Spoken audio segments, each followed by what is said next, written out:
안녕하세요. 네. 오늘은 이제 그동안 양자스쿨 계속 진행을 해왔는데, 오늘은 마지막 특강으로, 어, 어린이 측정한 거 어떻게 분석하는지 하고, 이 어린이 건강을 우리가 어떤 시각으로 바라봐야 되고, 어떻게 해야, 이제 조금 상담을 해야 되는지, 그거에 대해서 오늘 조금 말씀을 드리려고 해요. 어, 이제 어린이를 측정을 하면 항목이 그렇게 많이 나오진 않습니다. 6가지 항목 정도로 나오는데 6가지 항목밖에 안 나오기 때문에 더 어려운 것도 있어요. 만약에 다 나오면 뭐 대장이 어떤지 위장이 어떤지 애들이 다 나오면 우리가 좀 얘기하기가 편할 텐데 애기들은 이 5, 6가지 항목을 가지고 우리가 유추를 해가지고 안내를 해줘야 되니까 그래서 조금 더 깊이 있게 이렇게 보시면 좋을 것 같고 사실은 1번부터 5번까지는 우리가 지난 4주 동안 열심히 공부를 했잖아요. 그래서 복습하는 차원과 그리고 아이들을 이 항목을 볼 때 어떻게 봐야 되는지 조금 다른 시각으로 봐야 되는 면이 있거든요. 그런 거를 조금 안내해 드리도록 하겠습니다. 네, 우리가 이제 미량 원소 이건 미네랄 분석 보고서예요. 근데 아이들은 이 아이는 뉴트리 퀴즈를 조금 먹은 아이예요. 먹은 아이, 예, 먹은 아이였는데 중간에 측정을 했는데 이게 조금 보셔야 되는 게 이건 뭐 어떤 게 이거 봐야 되고 같이 봐야 되고 우리 그건 다 배웠잖아요. 오늘은 어린이 양자에 대해서 배우는 날이니까 어, 여기 보시면 이제 칼슘이 일단 낮아요. 뉴트리퀴즈를 충분히 먹고 있는데도 불구하고 칼슘이 낮다. 그럼 우리가 뭘 유추해 볼 수 있죠? 아, 네. 칼슘은 대량 미네랄이고 칼슘이 낮아요. 장이에요. 네. 네. 장이, 어, 사실은 이 6가지 항목 중에서 장이 나오진 않는데, 이제 조금 우리가, 말씀하신 대로 인스턴트를 많이 먹고 있을 수도 있다. 그다음에 또 이제 장이 안 좋을 수도 있다. 이거를 조금 같이 보셔야 될 것 같고요. 그리고 조금 주목해서 보셔야 될 부분이 칼륨이거든요. 칼륨을 사실은 이게 낮게 나오는 아이들이 생각보다 많아요. 근데 칼륨이 우리 영양제 중에 있나요? 네, 없어요. 칼륨이 낮으면은 칼륨을 먹어야 돼? 근데 칼륨이 없어. 칼륨이 있는 영양제가 없습니다. 근데 칼륨이 낮게 나오는 애들이 굉장히 많아요. 그럼 여러분들 어떻게 하십니까? 칼륨이 낮게 나오면. 네? 네, 우리가 조금 칼륨에 대해서 공부를 할 필요가 있어요. 칼륨은요, 왜 우리 몸에서 낮아지는가? 왜 우리 몸에서 칼륨이 저하가 되는가? 원인을 좀 살펴보실 필요가 있는데, 여기 보시면 여기가 세포막이에요. 세포막에서 칼륨하고 나트륨은 서로 왔다 갔다 하는 이제 확산으로 왔다 갔다 하거든요. 확산이라는 건 뭐죠? 농도가 높은 곳에서 낮은 쪽으로 움직이는 걸 우리가 확산이라고 하잖아요. 그런데 칼륨하고 나트륨이 서로 왔다 갔다 하면서 적절하게 압을 유지해 줘야지만 세포의 용적을 유지를 하고, 용적이라는 거 뭐죠? 세포가 빵 터지거나 쭈글쭈글해지지 않고 적절한 크기를 유지한다는 게 용적을 유지한다는 뜻이에요. 그리고 내 전해질의 함량과 삼투질의 농도를 조절. 농도가 적절한 농도가 있어야지 얘네들이 전기가 통하고 세포의 신호 전달이 원활하게 이루어지는데 적정 용량이 한쪽이 너무 이렇게 농도가 높아져 버리거나 낮아져 버리지 않게 조절을 해야 되고 뭐 근육세포나 여러 가지 소화 흡수를 도와야 되는데 이런 것들이 잘 이루어지지 않는다라는 거는 어, 이게 잘 안 돼요? 아, 잘 들리시나요? 너무 울리는데. 그래서 이 펌프가 필요합니다. 펌프라는 거는 뭐냐면 만약에 나트륨이 안으로 너무 많이 들어오면 안 돼요. 그럼 어떻게 되죠? 나트륨 물이랑 같이 다니기 때문에 세포가 빵빵해지고 몸이 부어요. 그렇기 때문에 나트륨을 밖으로 빼내고 많이 들어오면 내가 밖에서 막 나트륨을 많이 먹어. 그럼 어차피 확산 현상에 의해서 높은 곳에서 낮은 곳으로 이동하는 게 확산의 원리잖아요. 우리 투명한 비커에다가 잉크를 빵 터뜨리면 어떻게 돼요? 근데 막 흩어지잖아요. 농도가 높은 곳에서 낮은 곳으로 이동하니까. 그런 것처럼 나트륨이 위에서 이제 아래로 이렇게 막 내려오는데 그러면 얘를 밖으로 펌핑해가지고 밖으로 빼내줘야 돼요. 이거는 능동수송이라고 합니다. 능동적으로 얘네들을 밖으로 빼줘야 돼요. 펌프. 우리 펌프 아시죠? 펌프 이렇게 힘을 줘야지 밖으로 빠져나가는 게 펌프예요. 나트륨, 칼륨 이 펌프가 있는데 이 펌프는요, 그냥 작동을 하진 않아요. 그냥 작동을 하진 않고 ATP가 필요합니다. ATP 에너지. 에너지가 있어야지 얘가 일을 할 수 있어요. 일단은 세포막이 건강해야 돼요. 세포막이 건강하려면 지질 이중층, 오메가3 같은 걸 잘 먹고 뭐 이런 좀 나쁜 지방, 뭐 팜유 이런 거 안 먹고 건강한 오메가3 지방산을 유지를 해야 되고 이 나트륨 칼륨 펌프는 단백질입니다. 식물성 단백질로 이루어져 있기 때문에 좋은 단백질을 먹고 있어야 돼요. 단백질에 대해서는 오늘 뒷부분에서 또 이야기를 하겠지만 단백질을 잘 먹고 있어야 되고 이 ATP라는 게 중요한데 ATP 우리가 어디 공부할 때 많이 들어봤죠? ATP가 어디서 나오죠? 맞아요. 여기 계신 분들은 정말 엘리트 분들입니다. 예, ATP가 필요해요. 근데 ATP를 만들어내는 곳이 미토콘드리아잖아요. 미토콘드리아가 건강하지 않으면 나트륨 칼륨 펌프가 작동을 하지 않습니다. 작동을 하더라도 좀 덜 하게 되는 거죠. 그러면 나트륨을 밖으로 뺄 수가 없어요. 왜냐하면 ATP는 우리 몸에서 쓰이는 곳이 많아요. 일단 심장도 뛰어야 되고 근육도 움직여야 되고 그러기 때문에 얘는 후순이에요. 그러기 때문에 얘는 후순이기 때문에 일단 몸이 붓는 게 더 급해요. 심장이 뛰는 게 더 급해요. 심장이 더 뛰는 게 급하잖아요. 그러기 때문에 이게 ATP 이런 부분이 있고요. 그래서 원인은 일단은 밖에 나트륨이 많으면 안 돼요. 나트륨이 많은 음식이 뭘까요? 인스턴트, 네, 그리고 나쁜 소금, 뭐 이런 것들. 그다음에 칼륨 섭취 부족으로 인한 그런 거는 사실은 많이는 없어요. 보통은 나트륨 섭취 과다가 많거든요. 칼륨 섭취 부족도 있겠죠. 뭐 시금치, 아보카도, 고구마, 키위 이런 것들 애들 좋아하는 음식은 아니니까. 그리고 양질의 단백질 섭취 부족, ATP 생성 효율 저하. 단백질과 이제 미토콘드리아에 대한 얘기는 뒷부분에 나오기도 하는데 이거 쓰실 필요는 없습니다. PPT는 스폰서님들에게 받으시면 됩니다. 제가 저희 스폰서님께 PPT를 다 드렸기 때문에 적을 필요는 없고요. 이렇게 잘 보고 이해하시면 될 것 같아요. 비타민 그리고 이제 미네랄은 그렇게 보시면 되고 그래서 만약에 칼륨이 부족 현상으로 나왔다 그러면 어떤 걸 아이에게 먹게 해야 될까요? 아니요. 시금치도 물론 그렇지만 애들이 안 먹으면 어떡해요? 일단 건강 관리의 가장 기본은 먹어야 될 걸 먹는 것보다 먹지 말아야 될 걸 끊는 게 우선입니다. 네, 인스턴트나 싱겁게 먹고 그런 것도 중요하고요. 그다음에 양질의 단백질 일단 이 펌프가 잘 작동을 해야 되니까 프로틴 먹이는 거, 그다음에 오메가3를 잘 먹여서 세포막이 건강하게 이렇게 유지를 시켜주시는 게 중요합니다. 이해하셨죠? 그리고 다음은 비타민 분석 보고서입니다. 이 비타민 분석 보고서를 보고서 이 아이의 어디에 문제점이 있다고 생각하시나요? 우리가 비타민 다 배웠잖아요. 네, 어디에 문제가 있을까요? 사실은 힌트는 다 여기 있어요. 비타민 B3는요, 이 아이는 탄수화물을 무척 좋아합니다. 옥수수를 3개를 먹어요. 만 나이 3세기지만 이제 우리나라 나이로 5살, 지금은 4살로 줄었죠? 근데 이제 옥수수를 3개를 먹을 수 있는 아이, 물론 작은 옥수수긴 해도. 그리고 이제 B3가 부족하게 되면, 이제 일단 염증 같은 거가 잘 생길 수가 있어요. 그리고 치아에, 특히 이제 치주염이나 그 잇몸에 염증을 일으킬 수가 있고, 비타민 6, B6가 바닥이죠. 근데 얘는 비타민 이스트비를 먹는 친구예요. 근데 왜 비타민 B6가 유독 바닥일까요?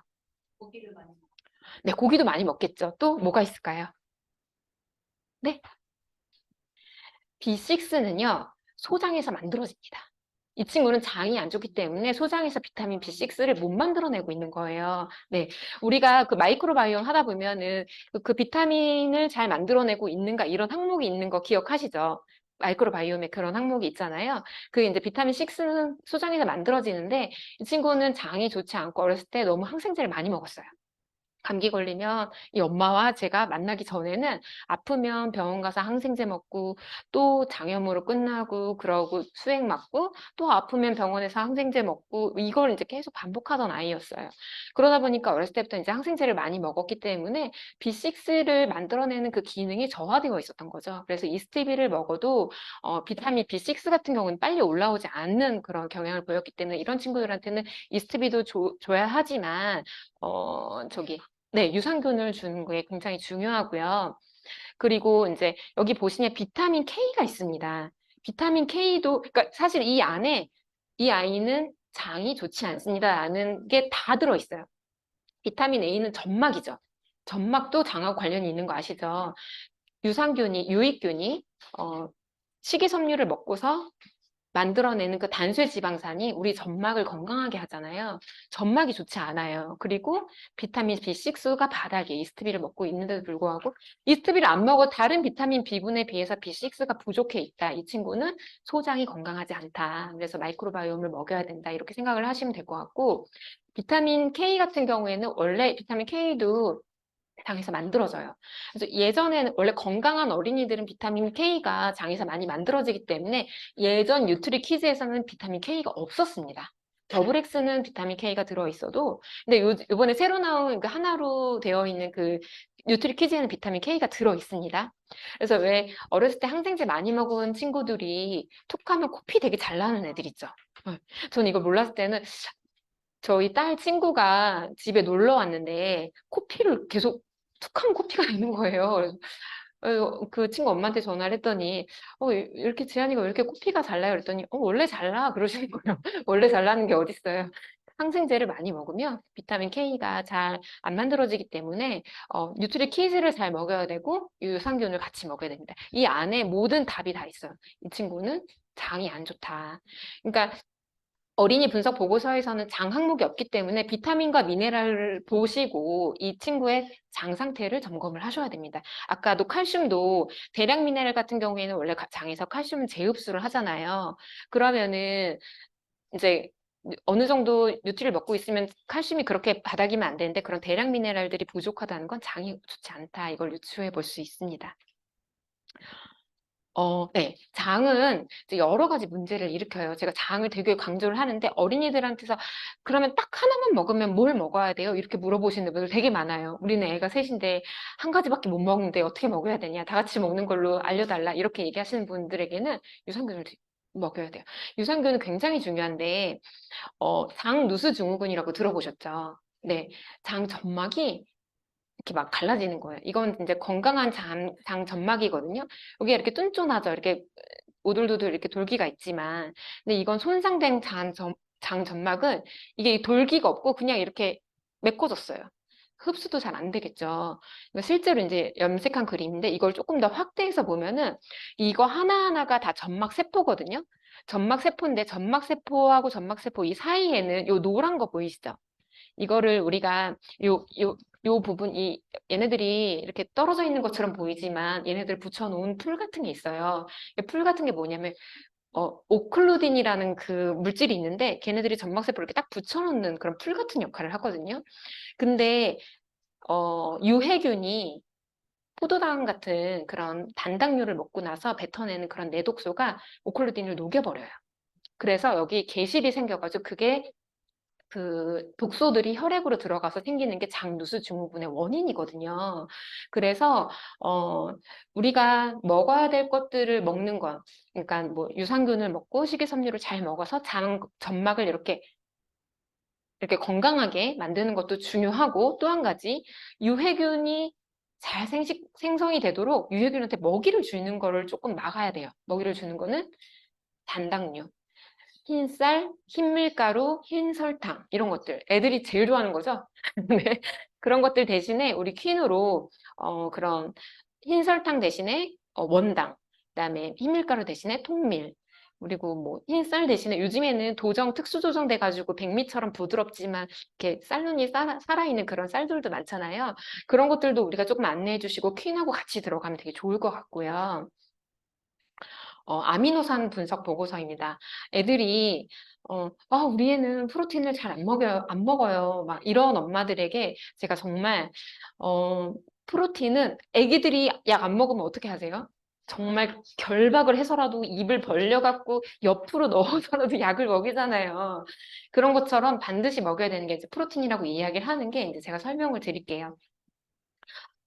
여기 보면은 리신이라고 되어 있는데, 보통은 대부분은 이제 정상 수치에 들어와 있어도 리신과 트립토판이 어른도 그렇고, 아이들도 그렇고, 이게 올라가 있는 경우들이 굉장히 많아요. 리신은 동물성 단백질을 과다하게 섭취를 했을 때 이제 많이 나타나고, 트립토판은 우유, 유제품, 단당류, 이런 것들 많이 이제 섭취했을 때 이런 게 나타나는데 여기에 있는 리신부터 아르기닌까지 있는 성분들은 아미노산 중에서 몸에서 만들어지지 않기 때문에 꼭 필수적으로 먹어야 됩니다라고 하는 필수 아미노산이잖아요.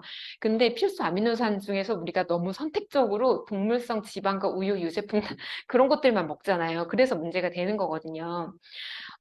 이 트립토판이 많이 나와 있는 경우에는 소화장애나 이제 애들이 약간 불안해하거나 약간 그런 주의력 결핍 이런 것들이 오는 경우들이 많기 때문에 비타민 B군이 부족하면 트립토판이 이제 조금 더 높게 나오는 거 아시죠? 비타민 B군을 주시는 것도 중요한데 단백질에 대해서 우리가 공부를 했는데 요 그림을 조금 보시면 좋을 것 같아요. 이거는 다 외우시라고 한 게 아니라 어, 이게 세포막이에요. 여기가. 그리고 여기가 핵막이거든요. 그러니까 세포막에서 세포 바깥에서 뭔가 신호를 받아가지고 이 영양소가 핵막까지 뚫고 들어와서 핵까지 신호를 전달하는데 이렇게 장애물이 많습니다.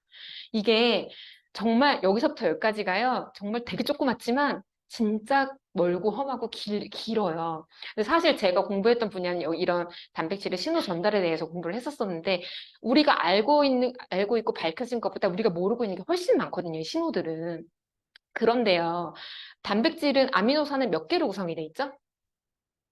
그렇죠. 20개. 아, 네, 맞아요. 20개로 되어 있는데 이 20개의 아미노산의 조합으로 이 단백질들이 만들어진 거예요. 근데 만약에 여기는 빨간 애들이 1번, 3번, 5번, 7번, 9번으로 이루어져 있고 초록 애들이 2번, 4번, 6번, 8번, 20번으로 이루어져 있어. 그럼 얘네들이 다 있어야 되잖아요. 근데 내가 단백질을 먹었는데 오늘 17번, 19번을 못 먹었네? 그러면 어떻게 해요? 17번, 19번이 들어있는 이 단백질들은 여기서 빵꾸가 나는 거예요.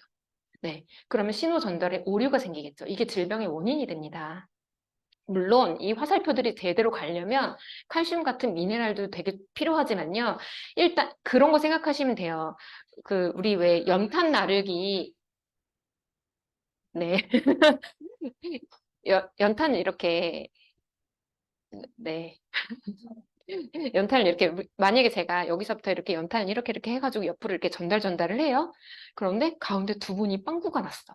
그럼 여기서 안 가겠죠. 아니면 연탄이 가다가 깨지겠죠. 그런 거랑 똑같아요. 신호 전달이 제대로 되지 않습니다.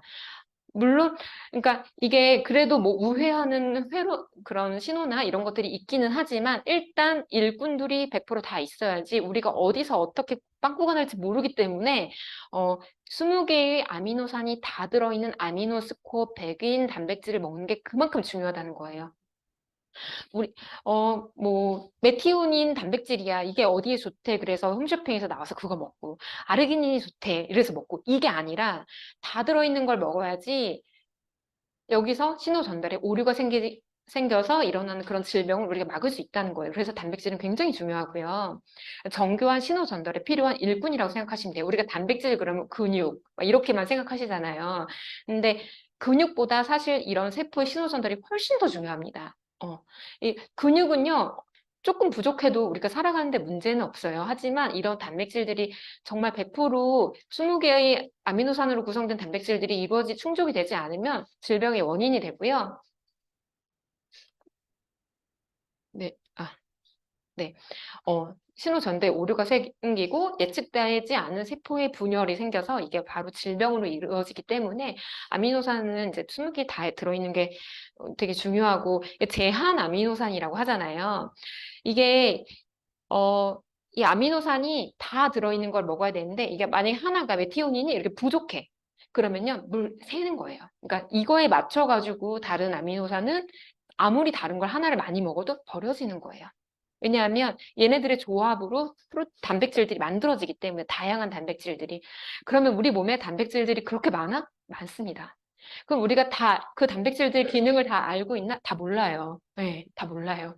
걔네들이 어떤 일을 하는지 아직도 수많은 기관의 단백질 센터에서 연구를 하고 있지 아직 다 모릅니다. 그래서 일단 재료들을 다 넣어주는 게 정말 너무 중요하다. 그래서 단백질 20종류의 아미노산이 다양하게 결합되어 있는 게 이제 그런 고분자 화합물이고 20가지 아미노산이 모두 들어있는 아미노스코어 100인 단백질을 섭취하는 게 매우 중요하다는 걸 말씀드리고 싶고요.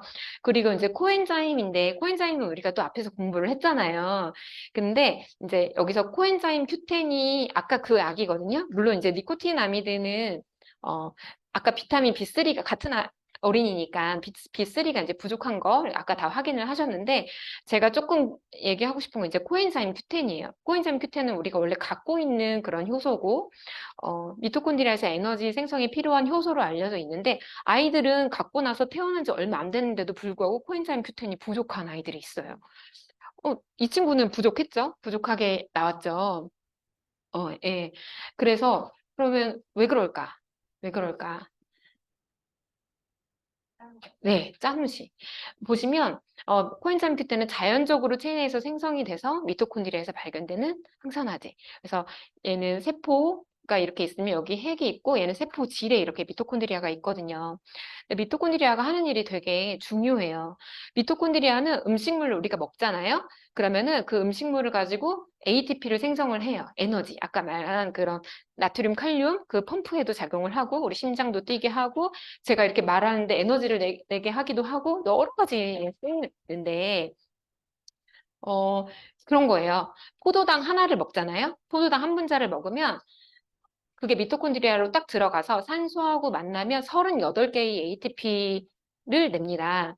건강한 미토콘드리아에서는. 근데 내가 만약에 코엔자임 Q10이 부족해. 아니면 코엔자임 Q10이 잘 안 만들어져. 그러면은 38개가 아니라 37개, 36개, 나가 나중에 30개, 28개 이렇게 나오는 거예요. 그럼 밥을 먹어도 막 힘이 나야 되는데 힘이 나지 않고 좀 졸리고 좀 나른하고 식사하고 오셨는데 괜찮으신가요?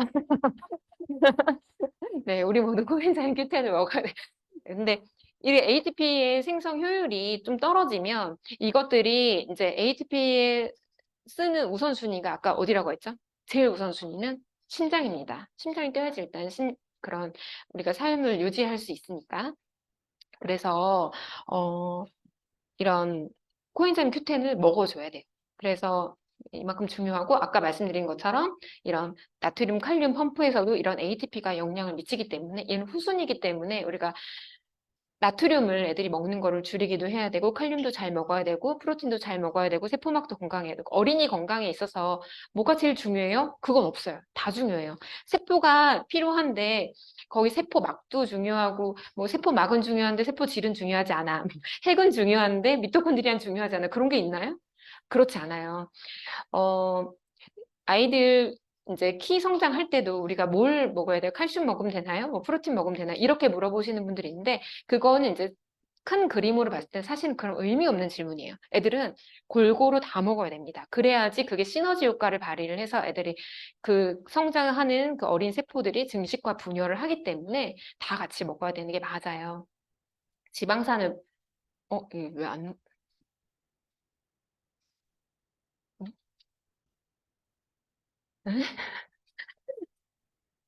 얘하고 좀 따로 노는데 이제 언젠가는 넘어가리라 믿고 소장님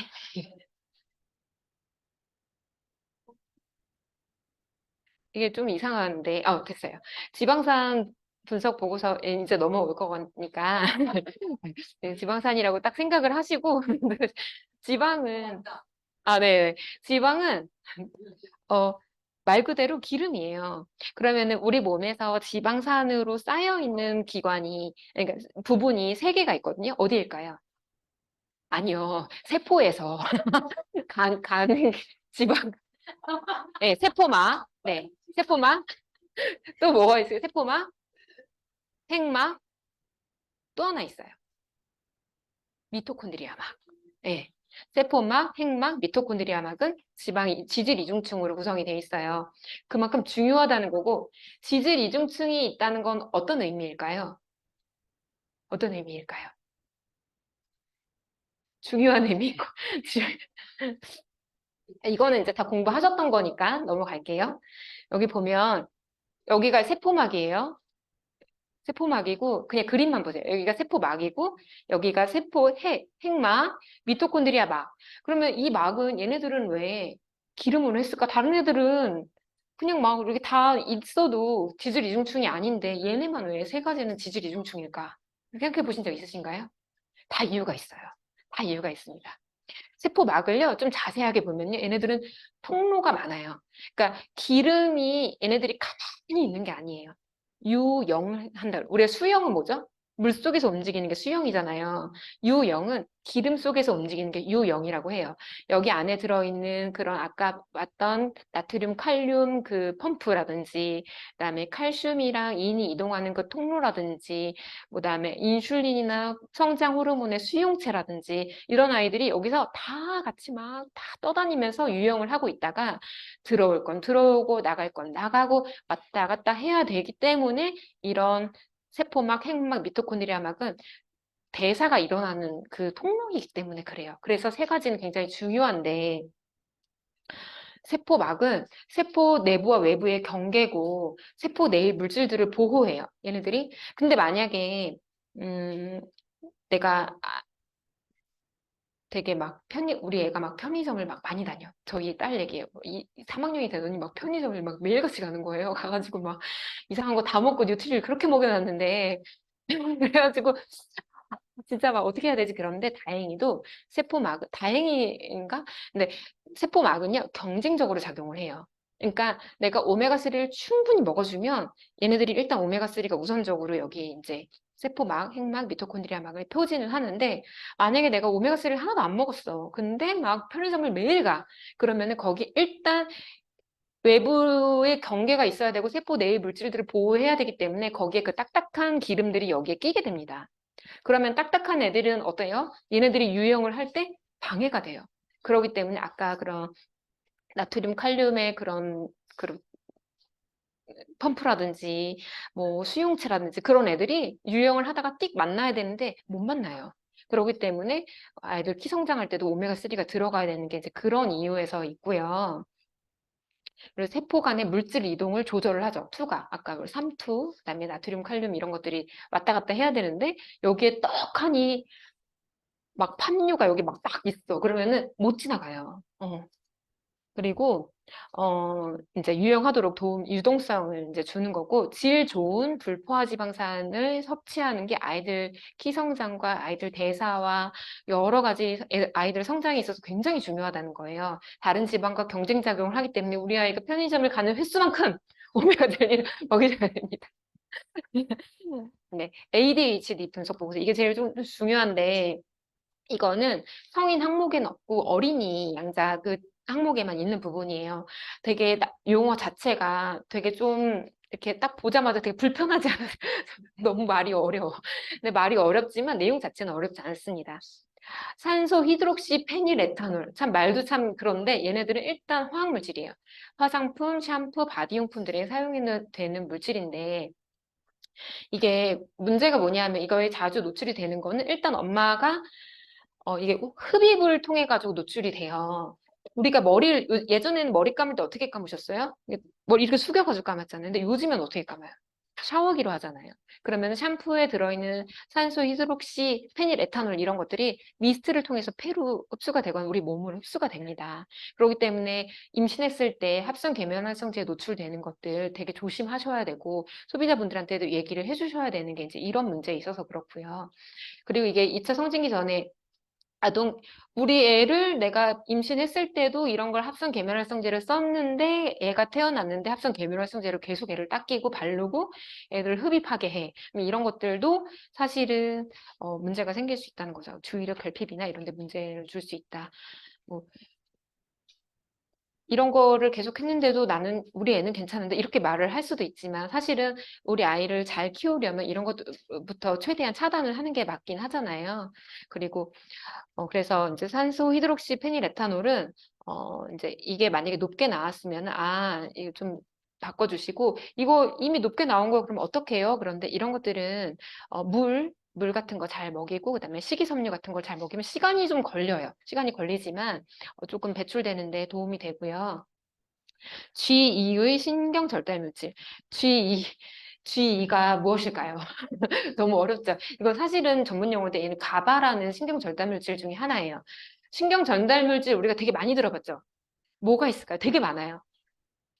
아드레날린, 아세틸콜린, 뭐, 네, 도파민, 또 뭐 있을까요? 되게 많아요. 세로토닌, 멜라토닌. 역시. 네, 맞아요. 그런 신경 전달 물질이 있어요. 신경 전달 물질이 뭐냐면 이런 신경 세포에서 여기가 이제 그런 신호를 받는 부분이고 여기는 신호를 전달하는 부분인데 이 부분이 여기 앞에 있는 이 수상돌기가 이쪽에 있거든요. 이 얘한테서 이렇게 신호가 이렇게 전달이 되는 건데 이 밑으로 갈 때 얘네들이 딱 붙어 있는 게 아니라 이 축색돌기하고 수상돌기 사이는 약간 이렇게 떨어져 있어요. 그래가지고 여기서 신호를 이렇게 주면은 이걸 받아야 되는 거예요. 근데 신경 전달 물질이 부족하면 어떻게 될까요? 신호가 잘 안 가겠죠. 그래가지고 물론 먹어서 섭취가 되는 신경 전달 물질도 있어요. 우리 제품 중에 뭐가 있을까요? 다 알고 계신 건데. 레스틴, 그쵸. 레스틴이 콜린이죠, 역시. 네, 레스틴은 콜린이라는 성분이 아세틸콜린의 그 콜린이거든요. 그런 물질들이 이제 우리 몸에 약간 흥분도를 가라앉히고 그런 물질이고, 예, 그치만 우리가 신경 전달 물질, 이 가바나 뭐 여러 가지 다른 물질, 이런 신경 전달 물질이, 꼭 레스틴이 있는 걸로만 해당을 안 되잖아요. 이게 충족이 안 되잖아요. 그러면 이런 신경 전달 물질이 왜 문제가 되냐면 얘가 호르몬처럼 작용을 해요. 멜라토닌, 세로토닌 이런 애들도 호르몬에 의해서 호르몬처럼 작용을 하잖아요. 호르몬은 아닌데. 그러면은 얘네들을 뇌로 딱 신호를 보내가지고 얘를 너 나와. 세로토닌 나와, 멜라토닌 나와 이렇게 신호를 주는 데가 어느 장기일까요? 장이에요.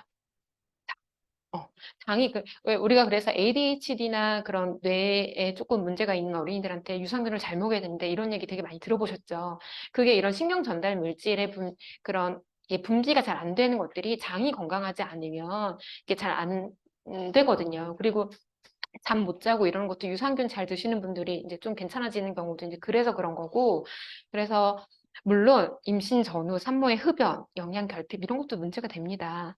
그리고 그렇지만 이제 가장 기본적인 거는 장이라는 거. 그리고 이게 부족할 때 당연히 생장 발달 저하되고 주의력 결핍, 이게 공격성은 이 가바에 해당하는 거예요. 이 가바 이 물질이 적으면은 공격성이나 불안, 섭식 장애 이런 것들하고 관련이 있습니다.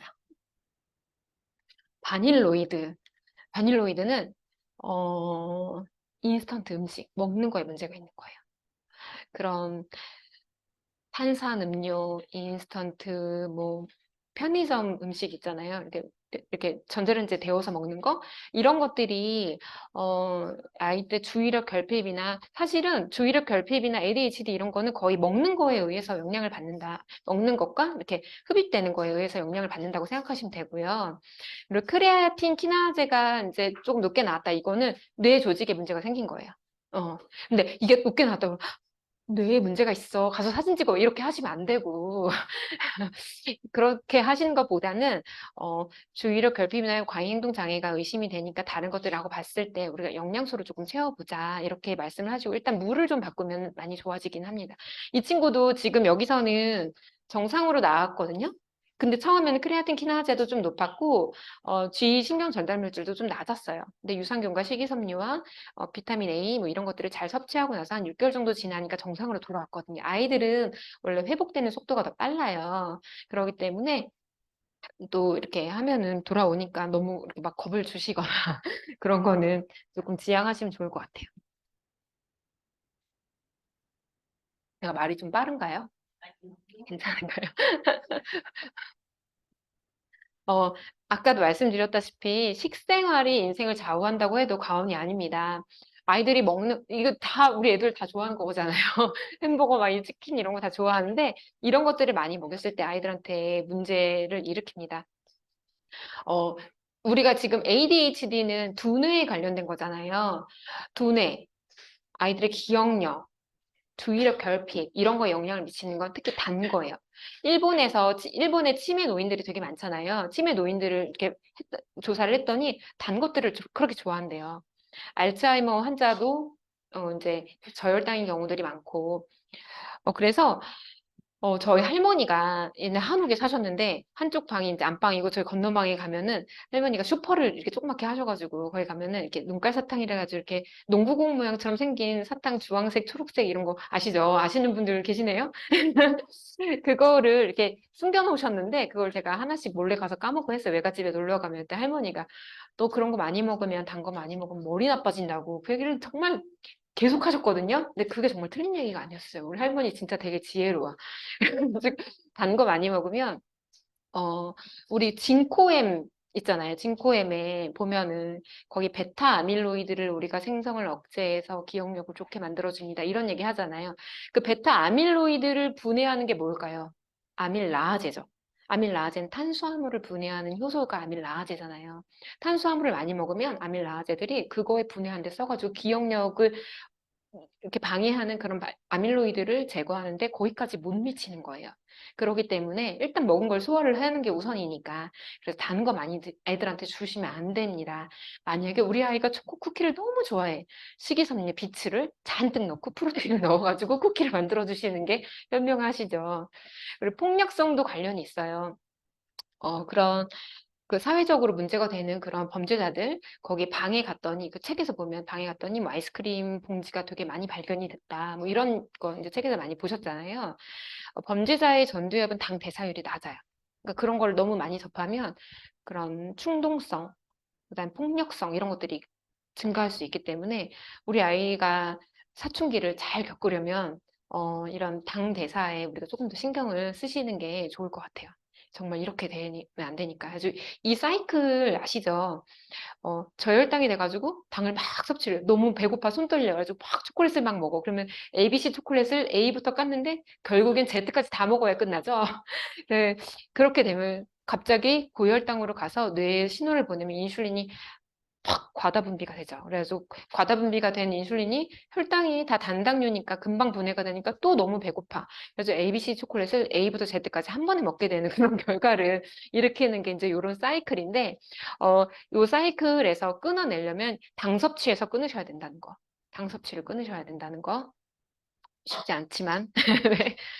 어, 아이들이 그, 어, 이런 호르몬 이런 것들이 문제가 생기는 게 많잖아요. 성조숙증 요즘에 그런 것들이 되게 많아요. 그러면 성조숙증 때문에 주사 많이 맞추죠. 성조숙증 때문에 주사를 맞추면 그거에 대한 부작용이 애기들이 뭐예요? 키가 안 크잖아요. 성조숙증이라는 건 빨리 가는 거를 억제를 해가지고 생리를 좀 늦게 하게 하는 게 그 주사니까. 그러면 어쨌든 성장하는 걸 늦췄기 때문에 애들은 키가 잘 안 크거든요. 그러면은 그게 어느 정도 작아지면은 그 다음에는 성장 호르몬 주사를 맞춥니다. 네, 호르몬이라는 거는 이거 저희 그 소비자분의 가족 친척인데 성장 호르몬 주사를 맞췄대요. 근데 1년 동안 0.5cm 컸다는 거예요. 근데 그것도 잘 큰 거래요. 900만 원, 900만 원 들었대. 근데 저희 아이가 큰 애가 유치원 때 110 몇 명 정원 중에 세 번째, 3번이었거든요. 3번? 제일 작았는데. 근데 걔는 우리 뉴트리 키즈하고 그 키성장 프로그램 통해서 10개월 동안 8cm가 컸어요. 네. 물론 운동도 시켰죠. 운동도 시키고 잘 먹고 제가 퀸으로 음식도 해주고 했지만.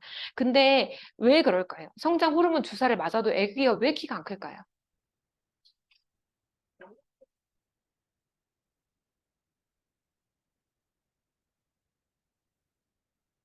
여기 보시면 성장 호르몬 주사를 여기 밖에서 계속 줘요. 밖에서 계속 주면은 이 세포막이 건강해야 이 수용체를 통해서 그 성장 호르몬이 들어올 거 아니에요. 근데 여기가 막 다 막 버터 막 그런 동물성 지방이야. 그럼 얘네들이 유형을 못 하니까 수용체에서 들어오지를 못하는 거야. 아무리 성장 호르몬 주사를 놔줘도. 근데 들어왔어. 들어왔는데 단백질들이 열일을 못해.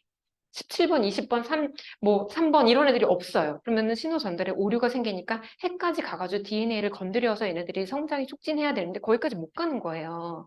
그리고 화살표들이 아까 되게 많았잖아요. 화살표들은 뭐예요? 미네랄들이에요. 신호를 가야 되잖아요. 칼슘 같은 미네랄들이 있어야 되지. 단백질들이 다 있어도 연탄이 없으면 어떻게 해요? 연탄을 날라야 되는데 사람만 있고 연탄이 없는 거랑 똑같잖아요. 미네랄들이 있어야 되거든요. 근데 이런 것들이 다 충족이 되어야 하는데 성장 호르몬 주사만 밖에서 계속 준다고 해서 아이들이 키가 크진 않습니다. 그래서 그리고 키가 크지 않는다는 건 뭘까요? 우리 그 아이의 내부 장기, 뼈 이런 것들도 같이 성장하지 못하고 있다는 얘기거든요. 그래서 영양소를 충족시키는 게 성장 호르몬 주사 900만 원어치면은 그 키성장 프로그램을 몇 번을 할 수 있지 않나요? 요렇게 설명을 해주시면 더 좋을 것 같고요. 성장 호르몬 주사를 맞아가지고, 그래, 뭐 10년 맞아가지고 애가 키가 크면은, 그것도 뭐 부작용이 없다면 그것도 가능한데요. 이게 벌써 나왔네. 예, 부작용이 되게 많아요. 부종, 뭐 갑상선 기능적. 왜냐하면 호르몬이라는 거는 정말 조금 필요한데 얘네들이 하는 파급 효과가 굉장히 커요. 어, 그래서 막 실험실에서 실험을 할 때 이걸 피코그램 단위로 쓰거든요. 성장 호르몬 가지고 실험을 할 때 피코그램이면 10의 12승분의 1g이에요. 10의 12승분의 10배 희석을 12번 한 거죠. 그 정도로 해도 효과가 굉장히 크거든요. 그럴 때 성장 호르몬이든 성 호르몬이든 여성 호르몬도 문제가 많은 거 아시죠? 우리가 밖에서 이제 먹는 거. 이런 것들이 문제를 일으키는 게 뭐냐면 호르몬에 관련된 다른 문제들을 같이 많이 일으키기 때문에 그래요. 뭐 이런 것들도 있지만 일단 갑상선 뭐 여러 가지 문제가 일으키지만 암, 왜냐하면 성장 호르몬이라는 거는 세포가 빨리빨리 증식을 해가지고 한 개가 두 개 되고 두 개가 네 개 되고 네 개가 여덟 개 되고 이 사이클을 빨리 돌리는 거잖아요. 근데 이게 비정상적으로 빨리 돌아가는 사이클이 뭐예요? 암이잖아요. 비정상적인 세포 분열이 생기는 게 이제 암인데 성장 호르몬 주사는 이만큼 굉장히 많은 부작용을 안고 있기 때문에 조심해서 하셔야 되고 정말 필요한 경우도 있죠. 선천적으로 이런 영양소가 충분히 충족을 했는데도 불구하고 성장 호르몬이 뇌에서 분비가 잘 안 되는 어린이들이 있어요. 그런 아이들에게는 성장 호르몬 주사를 처방을 하는 게 맞지만 단순히 키가 크지 않는다고 해서 성장 호르몬 주사를 이제 맞거나 그렇게 하는 거는 되게 우리 아이들에게 위험하다. 이렇게 이제 얘기를 해주시면 좋을 것 같고요. 오늘 어린이 분석기 시간이니까 성장 호르몬이 잘 분비될 수 있는 환경을 좀 만들어 주시는 게 좋은 것 같아요. 그래서 수면, 스트레스 환경, 운동. 이런 제가 우리 아이들 저희 둘째가 있는데, 둘째는 이제 뱃속에서부터 뉴트리를 많이 먹었어요. 근데 얘가 이렇게 집에 그 그래프 이렇게 하시잖아요. 서가지고 이렇게 긋는 거. 그걸 해보면 보통 봄이랑 가을에 많이 커요. 왜냐하면 봄이랑 가을에는 운동을 정말 많이 하거든요. 그래가지고 토요일 날은 아침에 9시쯤 나가서 하루 종일 피구하고 축구하고 농구하고 피구하고 축구하고 농구하고 자전거 타고 그러고 놀다가 한 6시, 7시 되면 양말이 젖어가지고 들어오거든요.